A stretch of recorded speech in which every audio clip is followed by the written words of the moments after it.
ব্যক্তিকে কবরে রাখার সময় খেয়াল রাখবেন, কবর করার সময়, কবর খননের সময় অনেক এলাকায় সুন্নাহ সম্মতভাবে করে না। কবর করার সময় কবরের কেবলার দিকে মাটির নিচে সুড়ঙ্গ করে ওই সুড়ঙ্গের ভিতরে লাশটা দিয়ে এরপরে বাঁশ ইত্যাদি দিয়ে মাটি দিয়ে দাফন করবেন। এটা হলো সুন্নাত।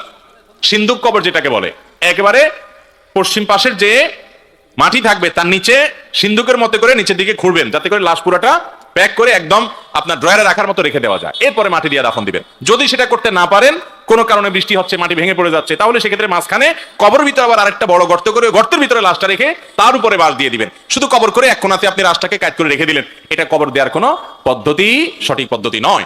তাহলে এই পদ্ধতি অবলম্বন করতে হবে। দ্বিতীয়ত, কবরে যখন লাশ রাখবেন তখন বিসমিল্লাহি ওয়া আলা মিল্লাতি রাসূলিল্লাহ অথবা বিসমিল্লাহি ওয়া আলা সুন্নাতি রাসূলিল্লাহ হাদিসে দুরকমই আসছে, এটা পাঠ করবেন।